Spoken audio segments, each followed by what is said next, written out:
말씀의 제목 같이 이제 한번 읽습니다. 시작. 교회는 좋은 일꾼이 필요합니다. 오늘 우리가 읽은 이 사도행전 6장 1절로 7절 말씀을 보면은 예루살렘 교회가 좋은 일꾼이 필요해서 서대반과 빌립과 버로고로 니가노로 디몬 바베나 그리고 니골라 이와 같은 사람을 선택하여 세웠다. 그렇게 이제 기록을 하고 있습니다. 우리 대양교회도 좋은 일꾼이 필요하기 때문에 오늘 이제 9월 18일 주일날 공동회의를 모여서 선택하기로 그렇게 결정을 했다고 하는 말씀을 들었습니다.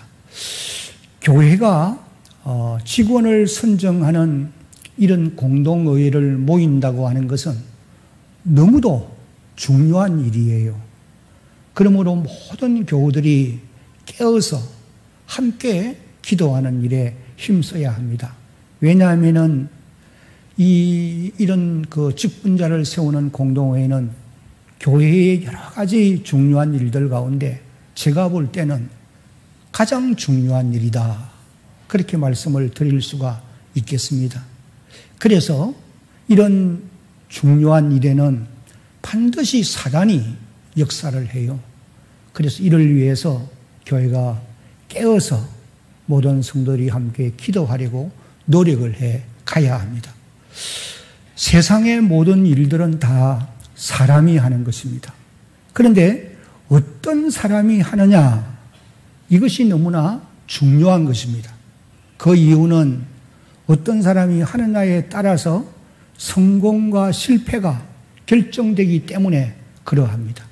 세상의 기업들도 성공과 실패가 여러 가지 원인을 말할 수 있겠지만 그 기업 속에 유능한 재능을 가진 기술자들이 있느냐, 좋은 일꾼들이 있느냐, 없느냐가 성공과 실패의 원인이라고 말할 수가 있다는 거예요.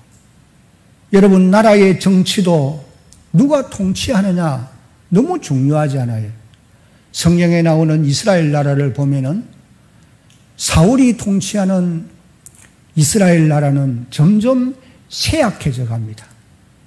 그러나 다윗이 통치하는 이스라엘 나라는 갈수록 성성장구해 가는 그런 모습을 보게 되는 것입니다.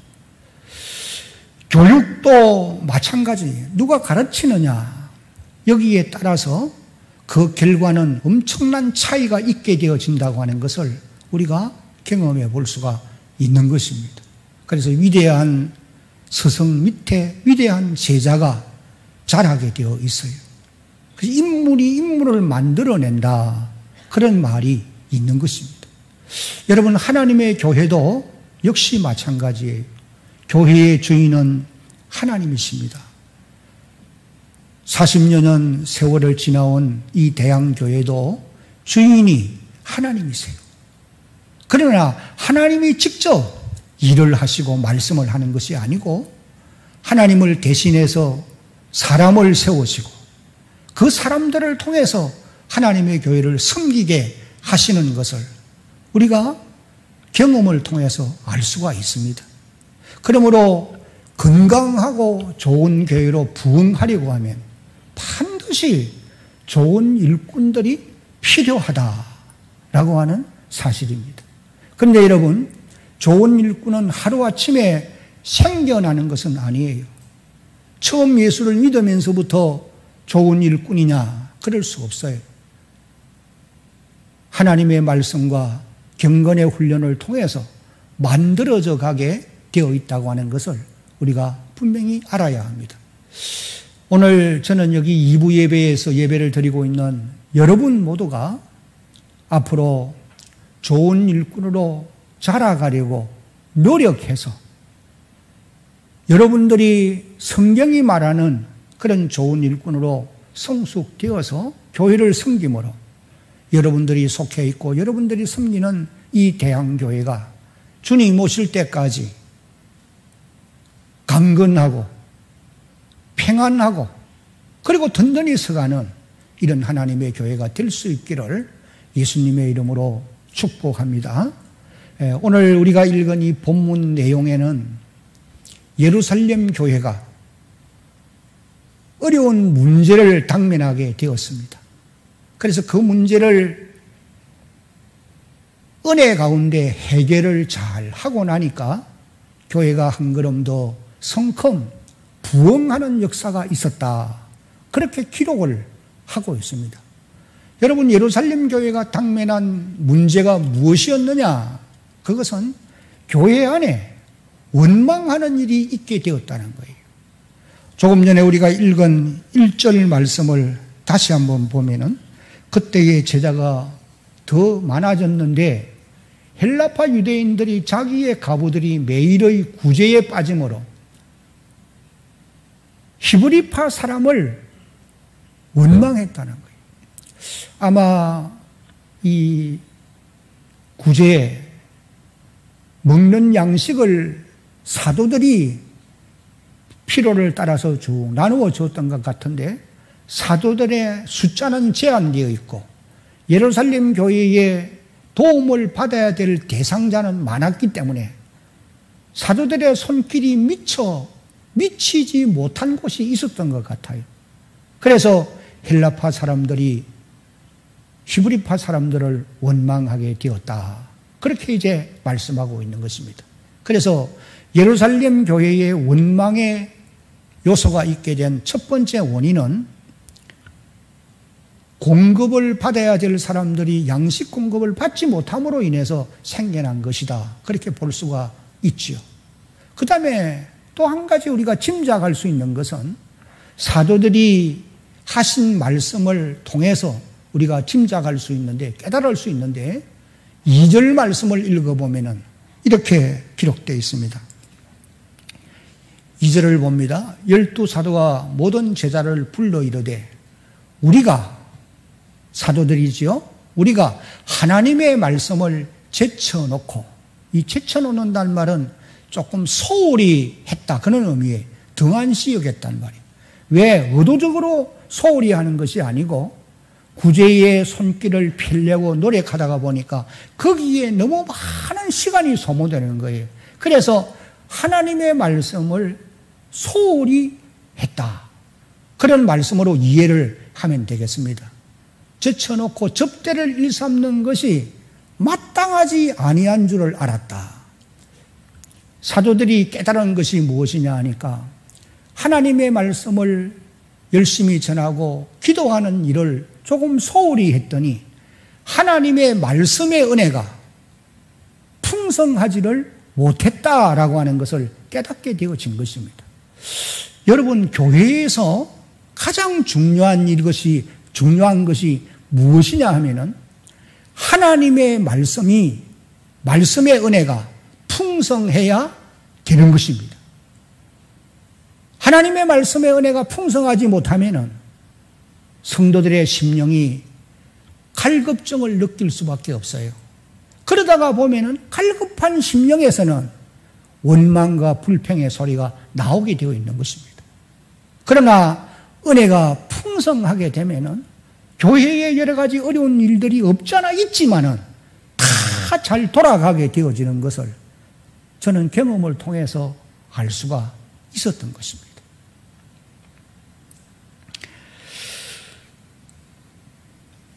물론 교회 안에 할 수만 있으면 원망의 요소가 없어야 됩니다.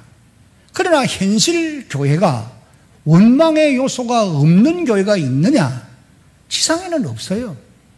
왜냐하니까 우리 연약한 사람들이 다 모여있기 때문에 내 요구가 충족되지 못하면은 원망과 불평의 소리가 나오게 되어 있는 것입니다. 근데 교회 안에 원망의 요소가 생겨나게 되어지면은 그냥 그것을 방치하고 지나가면 안 된다는 거예요. 예루살렘 교회처럼 그 문제를 해결하기 위해서 노력을 해야 하는 것입니다. 사도들은 당면한 그 문제를 해결하기 위해서 첫째는 스데반을 비롯한 빌립과 브로고로, 니가노로, 디몬, 바메나, 그리고 니골라, 이런 좋은 일꾼들, 초대 7교회의 집사를 예루살렘 교회를 위해서 선택하여 세우고 그들에게 기도하고 안수해서 나누어주는 지역에서 하나님의 교회를 잘 섬기게 만들었던 것입니다. 그래서 손길이 닿지 않던 곳에 손길이 닿아서 위로받아야 할 자들이 위로받고 양식을 공급받아야 될 자들이 공급을 받게 하고 싸매야 될 자들을 싸매고 치료할 자를 치료하고 이렇게 하나님의 교회를 섬기게 만들었다는 것입니다. 그 다음에 또 한 가지는 사도들이 지금까지 소홀히 했던 하나님의 말씀을 전하는 일과 기도하는 일에 오로지 힘을 쓰게 되어진 것입니다. 그래서 4절에 보니까 우리는 오로지 기도하는 일과 말씀 사역에 힘쓰리라 하니 하나님의 말씀을 열심히 전했던 것 같아요. 그렇게 되므로 하나님의 말씀의 은혜가 교회 가운데 풍성히 임하게 되어진 것입니다. 그렇게 해서 이제 교회에 당면한 원망의 요소를 잘 해결을 함으로 예루살렘 교회는 한 걸음 성큼 부흥하는 그런 놀라운 역사가 있게 되어진 것입니다. 그것이 이제 7절 말씀에 이렇게 기록되어 있어요. 이 말씀을 이제 함께 한번 읽어봅니다. 시작. 하나님의 말씀이 점점 왕성하여 예루살렘에 있는 제자의 수가 더 심히 많아지고 허다한 제사장의 무리도 이 도에 복종하니라. 하나님 말씀이 점점 확장되어 갔다는 거예요. 그랬더니 예루살렘에 있는 제자의 수가 더 많아지게 되어진 거예요. 여러분, 지상의 하나님의 교회는 구원받는 생명이 더하여져야 되는 것이 정상인 줄로 믿으시기를 바랍니다. 아무리 어려운 때를 만나도 하나님이 구원할 백성들은 이곳저곳에 분명히 존재하고 있는 것입니다. 구원받는 하나님의 사람들이 더하여지기 위해서는 하나님의 말씀이 왕성해져 가야 돼요. 다른 말로 하면은 하나님의 말씀의 은혜가 하나님의 교회 안에 풍성히 임해야 된다, 그 말씀이. 그렇게 될 때에 거기에 하나님께서 구원받을 백성들을 더하여 주는 줄로 우리는 믿어야 합니다. 그렇게 함으로 예루살렘 교회에는 커다한 제사장의 무리들도 이 도에, 기독교에, 복음 앞에 복종하게 되어졌다. 그렇게 이제 기록을 하고 있는 것입니다. 코로나 시대를 맞이한 이 어려운 때에 우리 대한교회가 비록 현실적으로는 어려움들이 많이 있지만 하나님의 말씀이 풍성하고 좋은 일꾼들이 세워져서 하나님의 교회를 구석구석 섬겨주므로 몸된 교회가 예루살렘 교회처럼 날로 부흥하는 이런 역사가 있기를 예수님의 이름으로 축복합니다. 아멘. 마스크를 쓰고 있으니까 아멘도 할 줄 몰라요, 이제. 그러면은 교회의 좋은 일꾼은 과연 어떤 사람이냐? 자기에 대해서 오늘 본문은 말씀합니다. 3절과 5절을 참고해 보면은 교회에 칭찬받는 그런 좋은 일꾼은 먼저 첫째로 성숙한 인격이 구비되어야 한다. 이것을 말씀을 우리에게 해주시고 계십니다. 3절을 보면은 형제들아 너희 가운데서 성령과 지혜가 충만하여 칭찬받는 사람 7을 택하라. 우리가 이 일을 구제하는 일을 그들에게 맡길 것이고 그렇게 기록하고 있어요. 여기서 중요한 말씀은 칭찬받는 사람 7을 택하라. 칭찬받는 사람이라는 말이 중요한 말씀이에요. 이 말은 다른 말로 말하면 성숙한 인격을 구비한 사람을 택하라. 그런 의미의 말씀으로 이해를 하시면 되는 것입니다. 여러분, 하나님의 교회 안에는 이런 면을 잘하는 성도가 있고 또 저런 면을 잘하는 성도들이 계세요. 어떤 분은 새벽 기도는 철저히 잘하는 그런 분들이 계시기도 해요. 또 어떤 분들은 예배 시간에는 반드시 빠지지 않는 분들이 계세요. 헌금을 드리는 일이나 복음을 전하는 일이나 하여간 다양한 일들을 잘하는 분들이 계세요. 물론 여러분 이런 일들도 잘해야 됩니다. 구원받은 하나님의 백성이면 감사해서 반드시 그렇게 해야 돼요. 그런데 더 중요한 것은 인격이 성숙된 사람이어야 한다라고 하는 사실인 것입니다. 그래서 여러분 디모데전서 3장을 읽어보면은 사도 바울이 교회의 직분자를 선택할 때에 그 자격을 이제 말씀을 하시면서 디모데전 3장 7절을 읽어보면은 외인들에게서도 선한 증거를 얻은 자라야 할지니 그렇게 기록을 하고 있습니다. 그러니까 하나님의 교회의 좋은 일꾼은 세상 바깥 사람들로부터도 인정을 받고 칭찬을 받는 이런 사람이어야 한다. 그런 말씀인 것입니다. 그래서 사도행전 16장을 읽어보면 여러분 바울이 칭찬받는 디모데를 믿음의 사람으로 세우는 것을 보게 되어지는 것입니다. 사도행전 16장 2절 말씀을 읽어보면 디모데는 루스드라와 이고니온에 있는 형제들로부터 칭찬을 받는 자니 그렇게 기록을 하고 있어요. 저는 우리 대한교회를 오랜 세월 동안 섬겨보았지 않습니까? 그런 세월을 지내오면서 수많은 사람들을 만나도 보았고 또 함께 하나님의 교회를 섬겨보기도 했습니다. 그런데 가장 중요한 것은 인격이에요.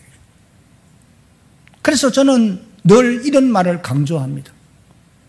하나님의 교회의 좋은 일꾼은 조금 전에 말씀드린 대로 여러 가지 일들을 다 잘 해야 되겠지만은 가장 우선적이고 중요한 것은 먼저 사람들로부터 칭찬받을 만한 인격을 구비한 사람이 되어야 된다. 이것을 강조하고 있는 것입니다.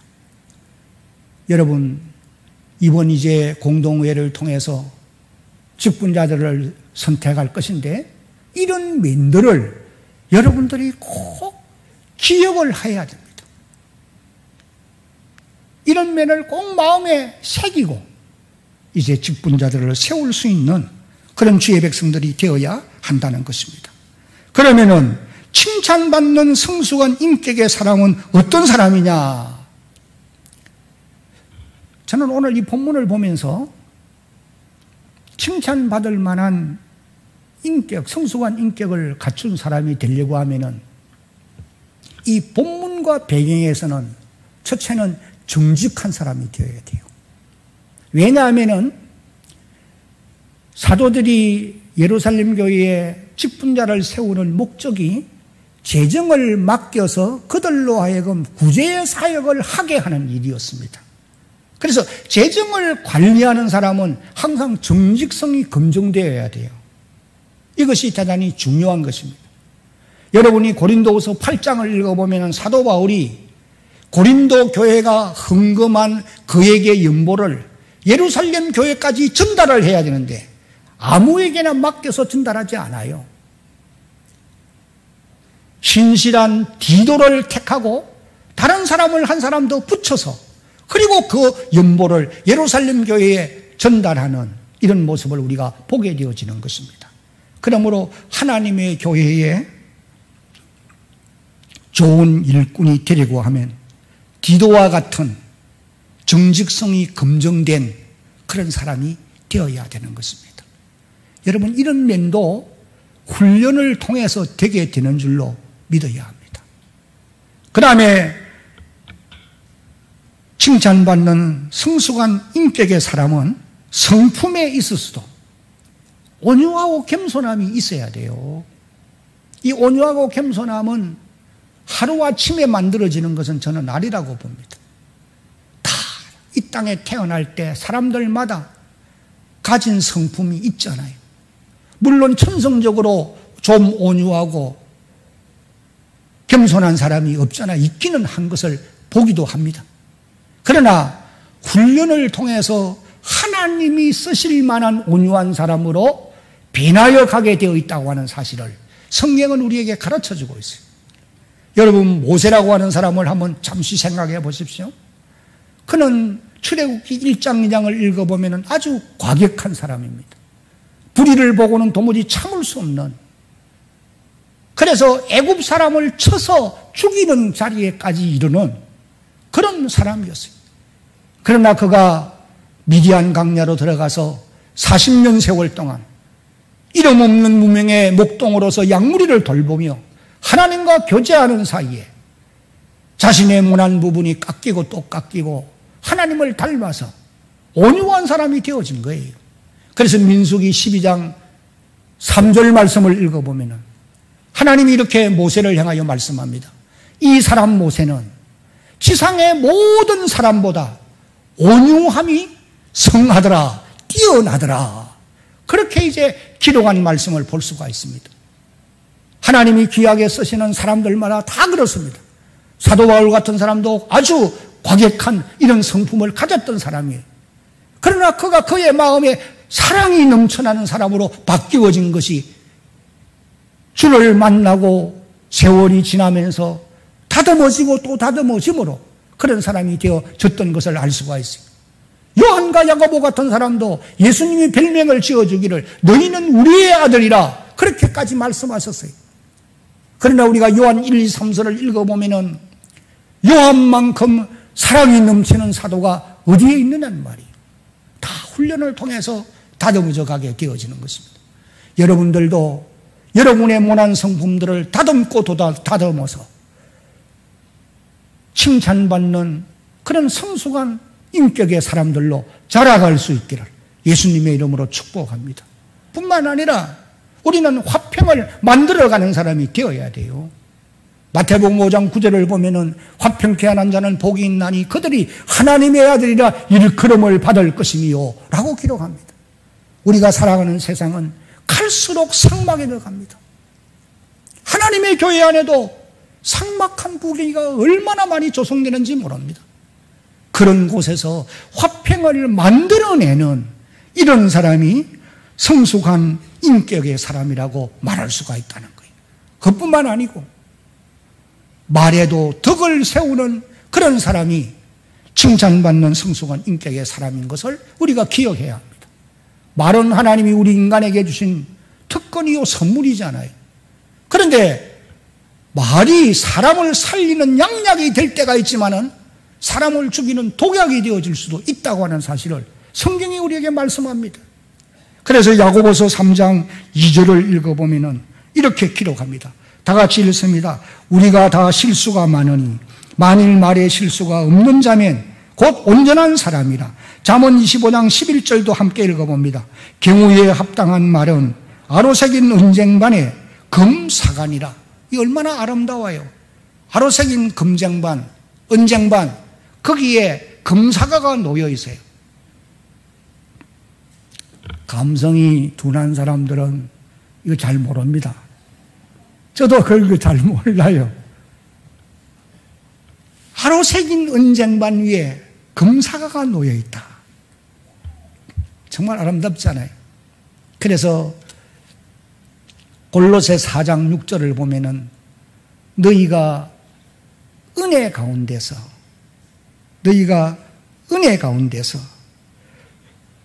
항상 소금으로 고르게 함과 같이 너희의 말이 그렇게 되어야 된다. 그런 말씀을 하셨어요.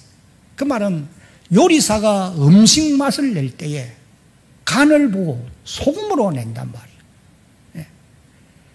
우리 성도들의 하는 말이 다른 사람들에게 힘이 되고 용기가 되고 위로가 되고 상처를 다 털어내버리고 용기를 가지고 힘있게 살아갈 수 있는 사람으로 만들 수도 있고 괴로워하면서 살아갈 수 있게도 만들 수 있다고 하는 사실이에요. 그 성도들의 이 세련된 말 또 성숙된 말이 얼마나 중요한가. 그래서 성숙한 인격을 구비한 사람은 말에도 덕을 세워야 되는 것이다. 물론 그 외에도 매사에 긍정적이고 부정적인 사람이 되면 곤란합니다. 하나님의 교회를 성경에 보면은요, 매사에 부정적인 사람이 있어요. 우리 동네는 없어도 다른 데는 있습니다. 네. 그런데 이런 성숙한 이런 인격은 조금 전에 말씀드린 바와 같이 하루아침에 되는 건 아니에요. 제가 이런 예를 몇 번 들었는데 또 한다 그 말을 하지 마세요. 거제도에 가면은 몽돌 해변이 있어요. 지금도 안 가본 사람 있을 거예요. 근데 거기 가면은 맨발로 그곳을 다녀도 다치지 않습니다. 왜? 돌이 다 몽돌이니까. 모난 부분이 없으니까. 뛰어다니도 괜찮아요. 지압하기 위해서는 뛰어다니는 사람도 있더라고요. 근데 그 몽돌이 하루아침에 몽돌이 되었겠느냐? 처음부터 분명히 몽돌은 아니에요. 모난 부분이 있어서 찌르기도 했을 겁니다. 그러나 거제도 앞바다의 거센 파도가 계속 밀려오고 밀려가면서 돌들의 모난 부분을 깎아버리고 또 깎고 또 깎으니까 몽돌이 되어진 거예요. 여러분, 오늘 우리의 인격도 마찬가지입니다. 모난 부분이 없는 사람이 누가 있느냐는 말이에요. 처음부터 태어나면서 천사같이 말하는 사람이 어디에 있어요? 아무도 없는 것입니다. 그러나 오늘 우리도 경건의 훈련을 통해서 연단의 연단을 거쳐서 성숙한 인격의 사람들로 자라가게 되어진다는 사실. 그래서 저는 늘 이렇게 강조를 합니다. 성숙한 인격의 사람이 되기 위해서는 첫째는 시간이 필요하다는 거예요. 시간이 필요해요. 어제 예수 믿었는데 오늘부터 천사가 되기를 바라면 절대로 안 됩니다. 시간이 필요. 두 번째는 한번 따라합시다. 의지적인 노력이 필요하고 자신이 노력해야 된다는 거죠. 자신이 잘못하는 것을 알았으면 그것을 고치려고 발버둥을 쳐야 된다는 겁니다. 그 다음에 세 번째는 성령의 도우심이 필요하다는 거예요. 이런 과정을 통해서 우리는 성숙한 인격의 사람들로 자라가게 된다고 하는 사실을 꼭 마음에 기억해야 합니다. 그 다음에 이제 두 번째로 교회의 좋은 일꾼은 성숙한 신앙의 사람이 되어야 된다. 오늘 5절이 그렇게 말씀합니다. 믿음과 성령이 충만한 사람, 온 무리가 기뻐하여 믿음과 성령이 충만한 사람, 스데반을 비롯한 7 사람들을 선택하여 사도들의 앞에 세우니 사도들이 기도하고 안수하니라. 그렇게 이제 기록을 하고 있는 것입니다. 여러분, 아무리 인격이 훌륭해도 하나님의 교회에 일을 하는 사람은 믿음이 충만하지 않으면 안 되는 것입니다. 왜? 교회의 일들은 하나님의 일이고 하나님의 일은 믿음으로 해야 되기 때문에 그런 거예요. 그래서 여기 믿음이 충만하고, 이 믿음이 충만하다는 말은 구원받는 믿음을 말하는 건 아니에요. 여기서 말하는 믿음은 세상을 이기는 믿음, 큰 믿음, 강한 믿음을 말하는 것입니다. 예를 들면 히브리서 11장에 나오는 믿음의 선진들이 가진 그런 믿음을 말하는 거예요. 히브리서 11장 38절을 보면은 이런 사람은 세상이 감당치 못하도다. 그렇게 기록을 하고 있는 것입니다. 그러면 여러분, 우리가 어떻게 하면은 이런 큰 믿음의 소유자들이 될 수가 있겠느냐? 여러분, 우리가 먼저 알아야 될 것은 믿음과 하나님의 말씀은 불과 분의 관계다. 끊어질 수 없다는 말이에요. 그래서 구원받는 믿음도 하나님의 말씀을 들음으로 선물로 받게 되어 있습니다. 로마서 10장 17절에 믿음은 들음에서 나며 들음은 그리스도의 말씀으로 말미암았느니라. 여러분들이, 오늘 이 자리에 있는 여러분들이 하나님의 말씀을 듣고 예수님이 우리의 주 되심을 믿음으로 말미암아 여러분들에게는 구원받는 믿음을 하나님이 선물로 주신 줄로 믿으시기를 바랍니다. 그래서 오늘 저와 여러분들은 구원받는 믿음을 이미 가지고 있어요. 이미만 가지고는 안 된다는 거예요. 세상을 이기는 믿음으로 자라가야 된다는 거예요. 어떻게 자라갈 것이냐? 하나님이 구원받는 믿음이 믿음 충만한 사람으로 자라가기 위해서 우리에게 주신 선물이 3가지가 있다는 거예요. 첫째는 성경이에요. 디모데후서 3장 16절을 보면은 모든 성경은 하나님의 감동으로 된 것으로 교훈과 책망과 바르게 함과 의로 교육하기 유익하니 이는 하나님의 사람으로 온전케 만들고 모든 선한 일을 행하기 위해 능력 있는 사람으로 만들게 하려 함이라. 성령을 주신 목적이 그렇다는 거예요. 그 다음에 이제 두 번째로 우리에게 주신 것이 무엇이냐? 에베소 4장 11절로 12절에 보면은 그가 교회의 주인이신 주님입니다. 어떤 사람은 사도로, 어떤 사람은 선지자로, 어떤 사람은 복음 전하는 자로, 어떤 사람은 목사와 교사로 주셨으니 이는 성도를 온전하게 만들고 봉사의 일을 하게 하며 그리스도의 몸을 세우려 하심이라. 그렇게 기록을 하고 있습니다. 하나님이 우리 성도들의 믿음이 큰 믿음, 세상을 이기는 믿음 충만한 사람으로 자라가도록 만들기 위해서 하나님의 말씀을 주셨고 그 말씀을 가르칠 수 있는 교육자들을 주셨다는 거예요. 교사들을 세웠다는 거예요. 그리고 또 한 가지가 이제 성령으로 도우시도록 역사해 주셨다. 요한복음 14장 26절을 읽어보면 내가 가면 성령을 너희에게 보낼 것인데 성령이 오면 너희를 진리 가운데로 인도해서 하나님의 말씀을 가르쳐 줄 것이라고 말씀을 하신 것입니다. 여러분, 오늘 여러분들이 하나님의 말씀을 듣고 있습니다. 하나님의 말씀을 들을 때에 성령께서는 여러분의 마음을 뜨겁게 해서 믿어지도록 도우시고 계시는 것을 믿으시기 바랍니다. 그래서 우리가 믿음 충만한 사람으로 자라가려면 하나님의 말씀을 읽고 듣고 배우는 일 잘해야 되고 성령의 도우심을 반드시 받아야 하는 것입니다. 그리고 이제 성숙한 신앙의 사람은 성령이 충만해야 된다라고 말씀을 하고 있어요. 믿음과 성령이 충만한 사람, 그렇게 기록합니다. 하나님이 쓰신 사람들은 대부분이다. 아니, 대부분이 아니라 전부가 다 성령 충만한 사람들이었어요. 그러면 우리가 어떻게 성령 충만할 수 있겠느냐? 사도행전은 그 정답을 이렇게 말씀해 줍니다. 뜨겁게 기도하라는 거예요. 오로지 기도에 힘써라. 그래서 사도행전을 읽어보면 오로지 기도에 힘쓴 그 현장에 성령의 충만한 역사가 나타났다라고 기록하고 있는 것입니다. 제가 늘 말씀드리는 사도행전 4장 31절을 보면 빌기를 다함에 기도를 마쳤어요. 모인 곳이 진동하더니 무리가 다 성령이 충만하여 담대히 하나님의 말씀을 전하니라.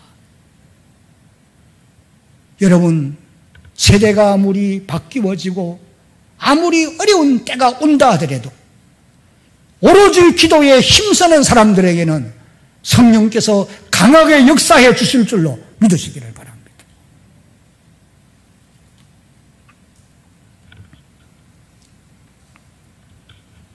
이제 마지막으로 교회의 좋은 일꾼은 반드시 상을 받게 되는 것입니다. 사도 바울이 교회를 일컬어서 그리스도의 몸이라 그렇게 말씀을 해주시고 또 우리 성도들은 몸인 교회에 붙어있는 지체들이라 그렇게 비유적으로 말씀을 해주셔서요. 에베소 1장 23절을 보면은 교회는 그의 몸이니 예수님의 몸이라는 거예요. 그 다음에 고린도전서 12장 27절을 보면은 우리 성도들은 몸에 붙어있는 지체의 각 부분이니 그렇게 기록합니다. 그러므로 교회는 여러분이 속해 있고 여러분이 섬기는 하나님의 교회는 우리 성도 한 사람 한 사람에게 너무도 중요한 것입니다. 교회가 있어도 되고 없어도 되는 것이 아니라 교회는 우리에게 너무도 중요한 것입니다. 여러분, 요한복음 15장을 읽어보면 예수님께서 교회의 중요성을 포도나무와 포도나무 가지를 비유로 해서 우리에게 이렇게도 말씀을 해주세요. 가지가 나무에 밀착되어 있지 아니하면, 붙어 있지 아니하면 열매를 맺을 수 없는 거라고 그랬어요. 그러나 붙어 있어서 좋은 영양분을 다 공급을 받음으로 풍성한 열매를 맺을 수가 있다. 너희도 내 안에 거하고 내 말이 너희 안에 거하여면 많은 열매를 맺는다. 그러나 너희가 나를 떠나서는 아무것도 할 수가 없느니라 라고 말씀을 하시고 계세요. 이제 요한복음 15장 5절 말씀을 한번 소리내서 같이 읽도록 하겠습니다. 나는 포도나무요 너희는 가지니 그가 내 안에 내가 그 안에 거하면 사람이 열매를 많이 맺나니 나를 떠나서는 너희가 아무것도 할 수 없습니다. 교회를 떠나서는 아무것도 할 수 없어요. 몸인 교회, 주님의 몸인 교회를 떠나서는 안 된다는 거예요. 주님을 떠나서도 물론 아무것도 할 수 없는 것이죠.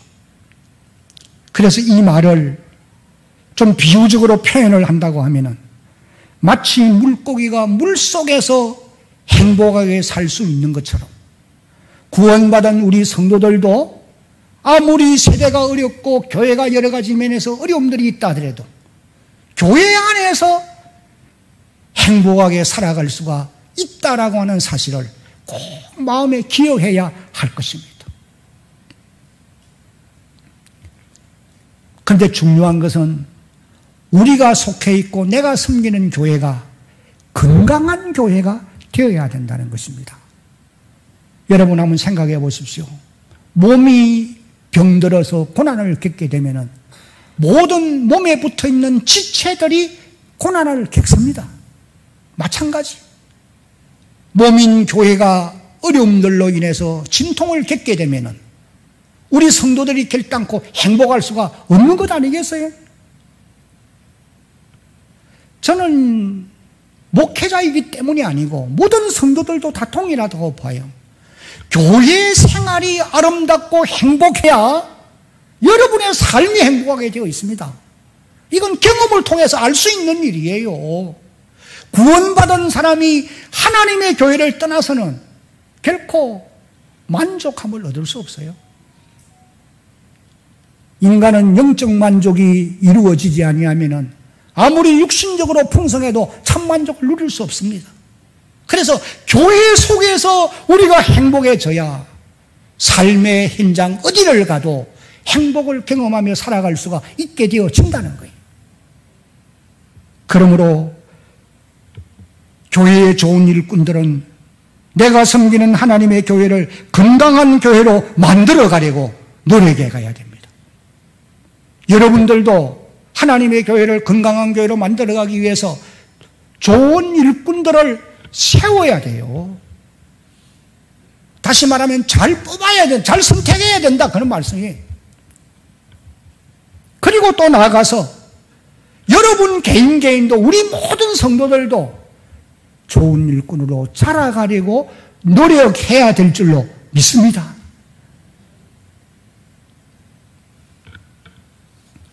사랑하는 성도 여러분, 교회의 좋은 일꾼은 교회를 위해서 반드시 충성을 다해야 돼요. 열심히 섬겨야 된다는 말이에요. 적당하게 하면서 세월을 보내지 마시기를 바랍니다. 세월은 너무너무 빨리 갑니다. 여러분 가운데 젊은 분들은 목사님이 은퇴를 해놓으니까 그런 말을 하지, 그렇지 않아요? 정말 세월이 빨리 갑니다. 40년 세월이 언제 갔는지 지내놓고 보니까 모르겠어요. 내가 왜 좀 더 열심을 다해서 하나님의 교회를 섬기지 못했는가? 이것이 늘 내 마음에 후회가 돼요. 이제 돌이킬 수 없어요. 돌이켜도 소용이 없는 겁니다. 여러분들이 지금 하나님의 교회에서 주어진 그 현장 위치에서 충성을 다해서 섬기세요. 그렇게 하면은 교회의 주인이신 주님께서 반드시 상을 주실 것입니다. 이것이 성령의 약속이에요.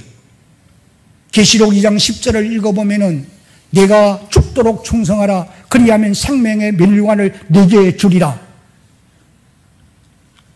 제가 어릴 때 중고등학교를 다닐 때 이제 다니는 교회에 가보면은 그 교회에 강대상에서 맞은편은 벽에 큰 프랭카드로 이렇게 써놨어요. 네가 죽도록 죽도록 충성하라. 그리하면 생명의 멸류관을 내게 주리라. 저를 양육한 목사님의 늘 목회 철학이 그거예요. 네가 죽도록 충성하라. 그리하면 생명의 멸류관을 내게 주리라. 그분이 받은 말씀이에요. 그래서 어릴 때부터 그 말씀이 머릿속에 다 박혀 있어요. 여러분들도 주어진 삶의 현장에서 충성을 다하는 여러분들이 되시기 바랍니다. 그러면 반드시 주님이 생명의 관을 여러분에게도 주시는 거예요. 이제 마지막으로 마가복음 10장 29절로 30절 말씀을 함께 이제 한번 읽어보겠습니다. 시작. 예수께서 이르시되 내가 진실로 너희에게 이르노니 나와 복음을 위하여 집이나 형제나 자매나 어머니나 아버지나 자식이나 전토를 벌인 자는 현세에 있어 집과 형제와 자매와 어머니와 자식과 전토를 100배나 받되 박해를 gem하여 받고 내세에 영생을 받지 못할 자가 없느니라. 여러분 믿으시기를 바랍니다.